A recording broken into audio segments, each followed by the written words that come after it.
Hi, everybody. I'm Olivia F. Scott, and welcome back to Well Chats. One of my greatest desires truly is for women to love themselves and live the lives that they were intended to live, using the fullness of their gifts. But one of the barriers to doing so is confidence. So many of us lack confidence. And so many women, especially Black women, carry incredible amounts of brilliance, experience, responsibility, and yet they still wrestle with doubt, pressure, what others think they should be doing with their lives, and they feel that they have to prove themselves over and over again. So today, I'm really excited about this conversation. We're going to talk about overcoming imposter syndrome. I don't know if you know what it is. I recently finally understood the definition, and I want everyone to know what it is so we can identify it. And we're going to talk with executive coach Simone Sloan. We're going to gain gems about how to shift that mindset to fully step into our confidence, our power, and our place. This woman is the GOAT of coaching. I've known her for quite some time, and she's here with us today. Welcome, Simone Sloan. How are you? Thank you, Olivia. Very nice to be here. Feeling really good. So thank you. Thanks for having me. Of course. All right, Simone. So for starters, will you define what imposter syndrome is and how people often misunderstand it? Sure. That's something I've seen a lot across different industries, especially among women, right? In terms of what is imposter syndrome and telling me that they're experiencing it, and it comes in different forms. But I will say, I'm going to take the definition from psychology today, because really what they kind of emphasized around it was a psychological phenomenon. And when I sat with that, I was like, wow, because that's really powerful, because what you're talking about is a consistent inadequacy of, right, of feeling that way, self-doubt, right? And what ends up happening is that I find that you're also constantly trying to belong or try to belong in spaces where you may not always be present, right? And that happens a lot with women and women of color, right? And so when you say places that we may not always be present, explain that. Like, what might those places be? I mean, we have to go to work. We So, have to go to work. We have spaces, right? But as Mhm. you know, if you go up the echelon of corporate America, for example, the ranks, the numbers, we decline in terms of representation. And so there's a certain dominance that's more present there, right? And the expectations of being there. And so when you are an only in that space, then that's where it might creep up a little bit in terms of, do I really belong? Have I really earned my credentials to be here? Got you. So do you believe that imposter syndrome is always an internal issue? Like feeling like inherently, I grew up wherever I grew up, whatever town, whatever woman, I grew up in Memphis, I grew up in Chicago, whatever. Or is it sometimes a response to workplace culture, bias, and under recognition? From what I've seen, I'm going to say both. And I say both because one, and we'll kind of talk about that a little bit, but there is a systematic discrimination biases that take place. And let's call it out, marginalization that happens, right? Correct. And you're being told that you're not enough. And so there's an inherent need when you're not enoughism to want to be enough and do and overcompensate for that. So that's the internal pieces. And inherently, there are societal and cultural expectations in terms of the role or the place we're supposed to be. And when we're operating outside of those norms, it can also impact us internally in terms of the way in which we may be thinking about ourselves, how we show up for ourselves in those particular moments. So I think many of us have, thank you, I'm going to respond to that. I think many of us have read or are familiar with the concept by Mel Robbins about let them, right? Just like let them be. So as you're speaking to me, and you're right, and speaking to us, the benchmark and the criteria, how they've been established, we have no control of that. It's been established by a patriarchy in which we did not have any involvement in constructing.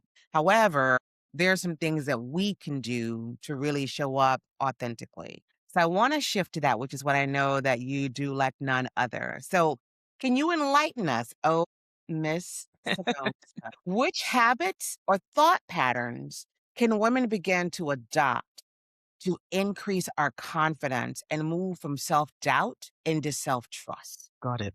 As a coach, I like to use a bowl as an imagery, right? In terms of what we hold and what we put in this bowl. And a lot of it, when you talk about internally, the feelings that we have versus what are the facts. And Hmm. usually people love to fill their bowls with feelings, right? And whenever the bowl is being full, that's what you're interpreting and seeing and a reflection of yourself.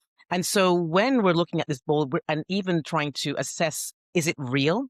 Or is it your self talk? Or is this really a fact? I say let's move those feelings out of your bowl and let's start putting some evidence in there, some factual evidence that shows your contributions to what you've done and your accomplishments. Facts don't lie, right? Mhm. And they hold the foundation for who you are, what you've done. And it's a reflection of all the effort and hard work. Let's start filling our bowls with facts, right?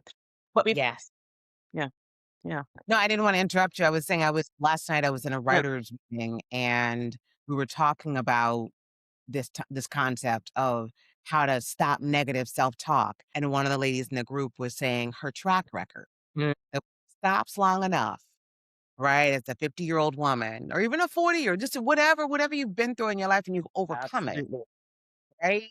And you say, "Wait a minute, Yeah. I got this, I got" so the reflection, the track record, and do you have any particular constructs or methodologies of how we should approach that? Is it just like writing it in our journal? Is it putting it on Post-it notes? Absolutely. Where how do we Absolutely. stay connected with that track record? The first thing I would say is get however you speak to yourself, right? The words are very powerful. And if it's all negative self talk, that's what's going to be emanated. That's what you're going to be putting out in the world. And you may not even realize it because it's such a subtle thing in how you communicate about yourself and how you show up for yourself.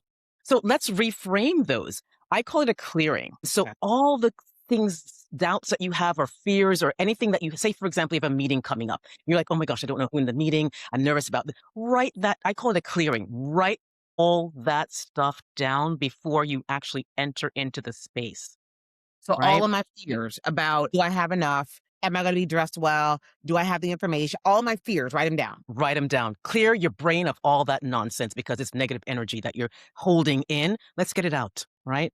And we're not going to sit back and read all of them. You're going to crumple it up, throw it away. The physical aspects of throwing that out, that's not me. And let's start looking at, okay, how can we reframe this, right? Okay. What are some ways that you can reframe the way in which you can show up more powerfully, more representing yourself and all the good work that you've done and accomplished, right? So, for example, I need to work harder than anybody else just to be successful. No, let's flip that. I have a great work ethic that's very strong, and I'm very passionate about what I do. And this is how I'm going to show up. There's a difference. There is a difference. There is a difference. But I wanna talk to that point, right? And as you're speaking, I'm getting something in my mind right now around I went to a meeting recently, and it was a Mhm. very big meeting for me, right? And, I've been around a while, Simone, been doing a lot of things. So I was like, "This is a big meeting."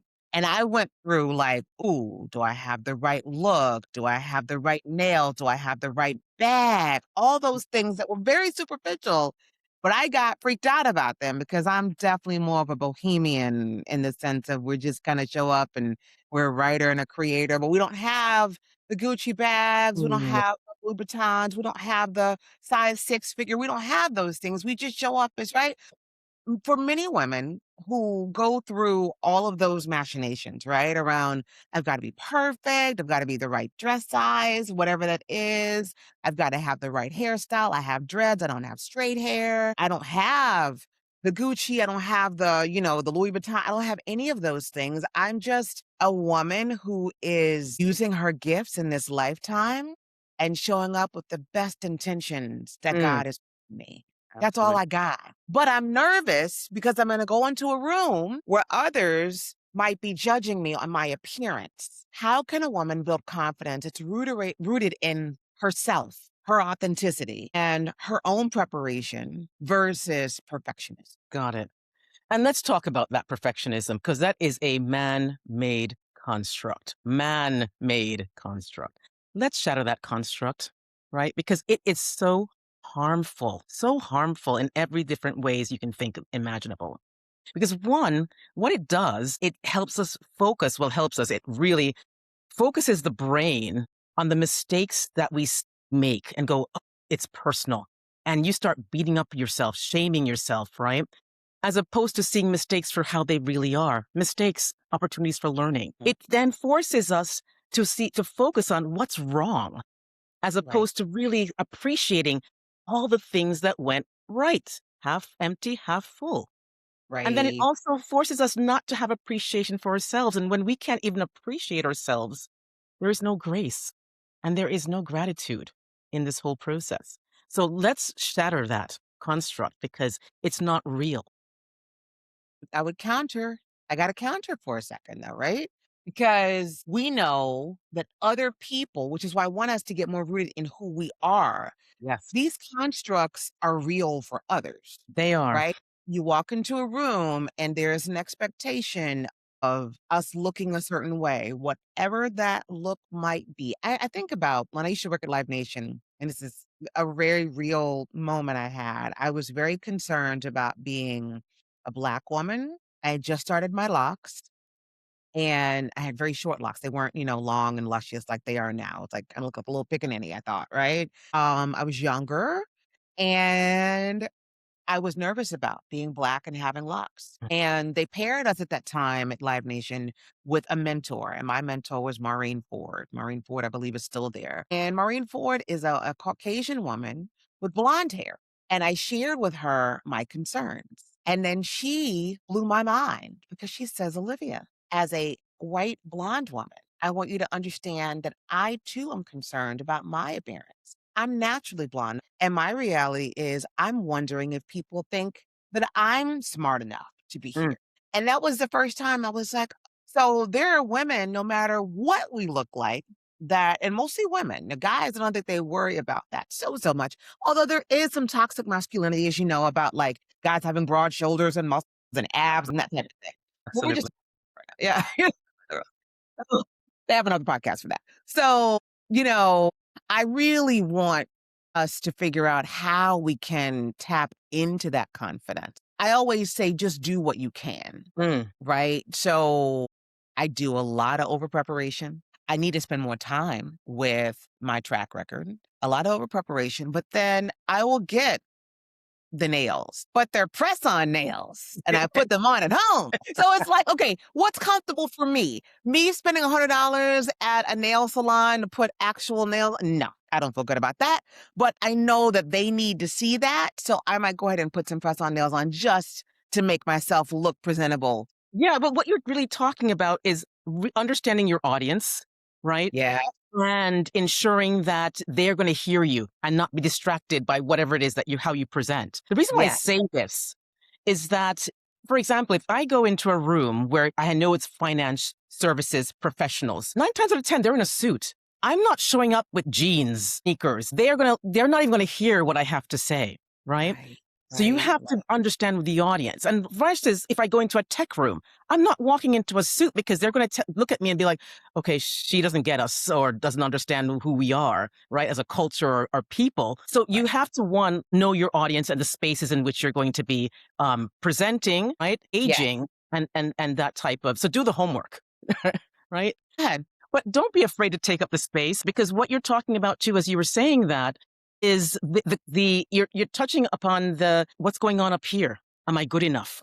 Right? Yes. Yes. Yeah. And you have done all the work, laid the strong foundation. You weren't Yeah. picked. This is not happening because of happen chance. You Mhm. worked at it. Show up. Yes, and as you said that, I think about a young woman at Loyola that I've worked with in the past, and it was her first job Mm, out of school, and she was first generation professional, and she was telling me that she did not know what to wear in the office environment. She didn't know what to mm, wear, and I was like, "Huh," and so there was another woman on staff who was giving her some of her clothes, and we were kind of walking her into it. I think sometimes I can think about when I was younger, and I would listen to some of the other young women of color around me, and we were insecure about how we had to show up because we didn't feel like we had the money, we didn't have the clothes, we didn't have the look. So then it was like, well, I'm not gonna do all that. I'm not gonna come in here with that. I'm not. It was the kind of thing like I'm not mm. gonna. But to your point, okay, if you want to win, you got to figure out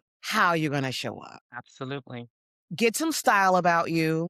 It doesn't cost a lot of money. You know what I mean? If you wanna have locks like I do, have them clean. Like, you know what I mean? It's just certain things you have to do, I think, to still show up. Absolutely.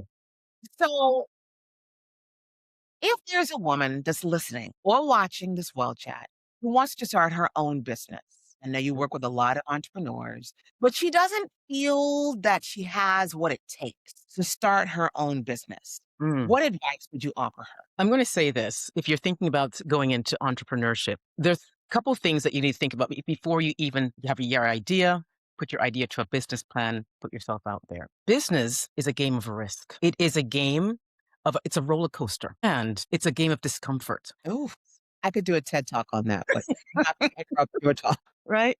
If you are used to getting your paycheck every 2 weeks, think about that, not having one for maybe a couple months. If Right. you're concerned about putting yourself out there in marketing and sales, think about you're going to be the face of the business. If you are apprehensive about reaching out and asking for support, being vulnerable with people, Mm, you move together, not alone. yeah. And how do you feel about failing?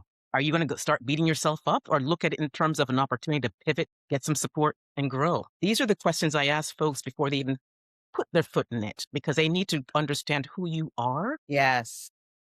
your vulnerabilities and triggers Yes. to enable you to move forward. So, what I'm hearing you say is do a really solid evaluation of who you are. And if you come away with answers that are likely negative to some of the things you said, if you're not comfortable going without a check for a month or two, or not knowing when you're going to get the next door opened, and the thing about it is, you may be okay financially, but emotionally and psychologically it may not be comfortable.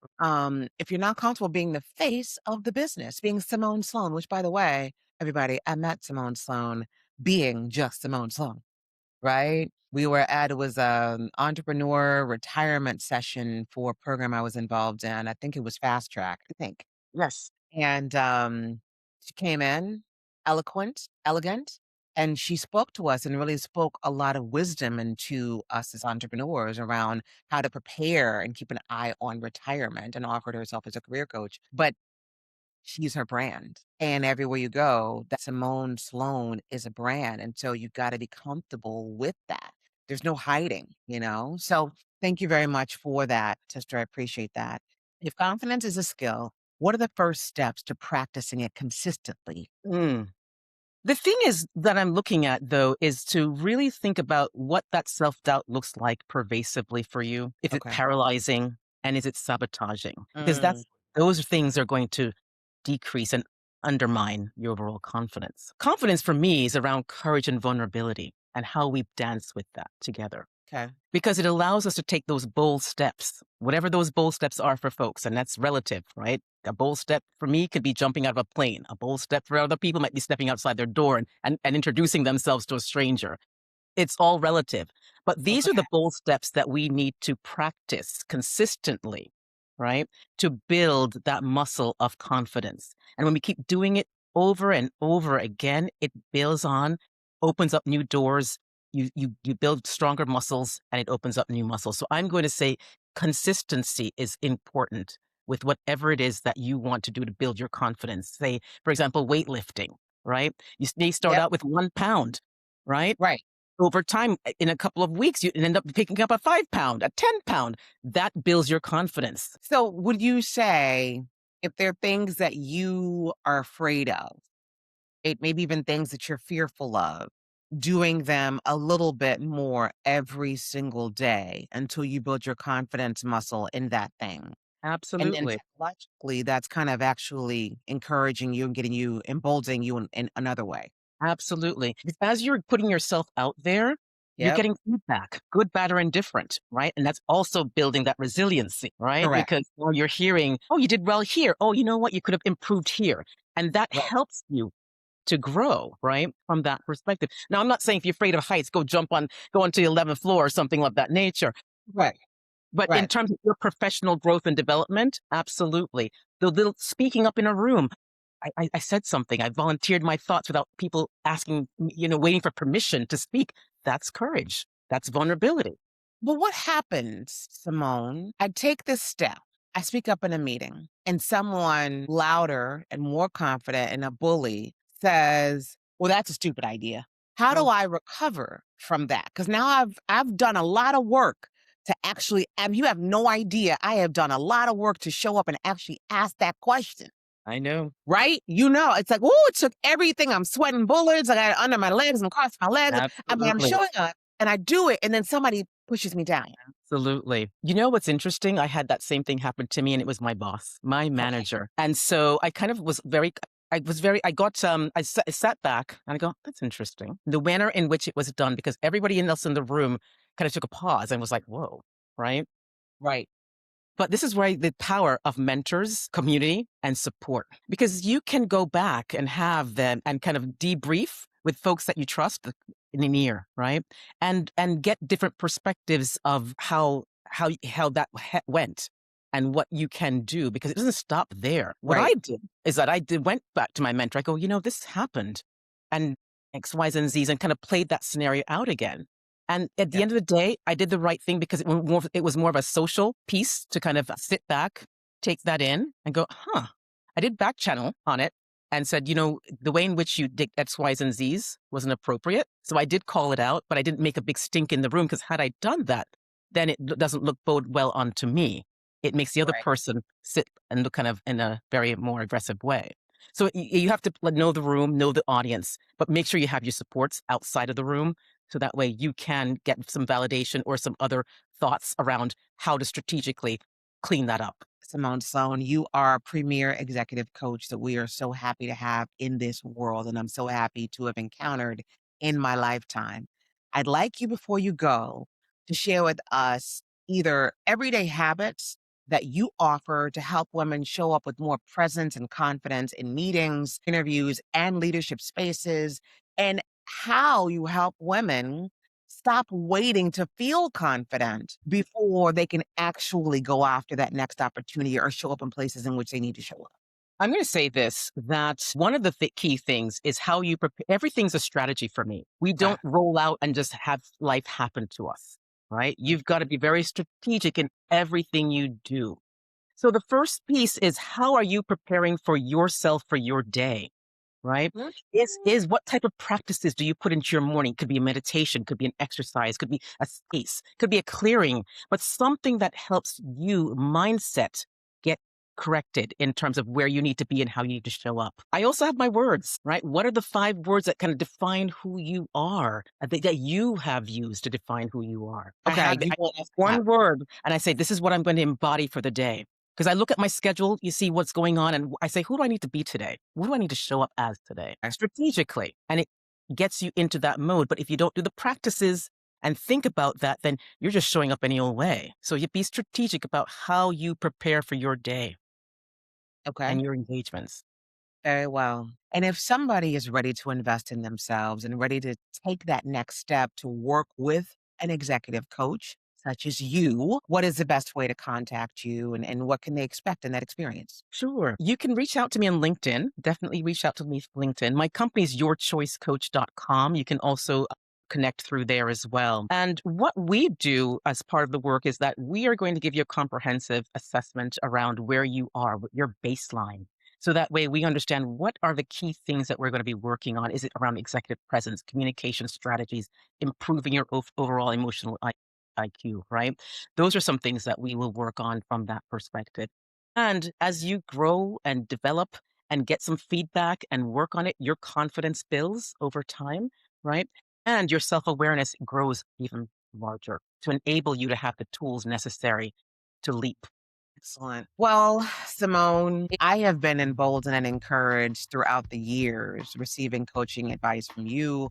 And I hope that others will take this conversation and, at minimum, understanding imposter syndrome, will be able to look at their track records and really connect with their authentic selves and their gifts and begin to move forward.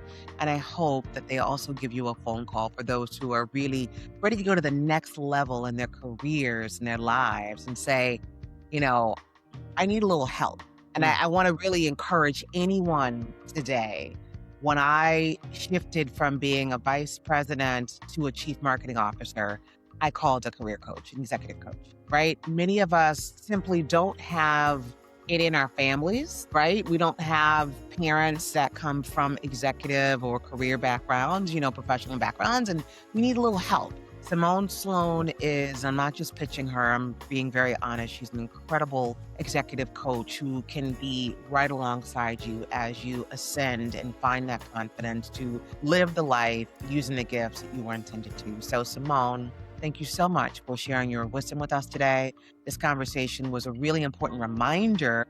The confidence is not at all about being perfect.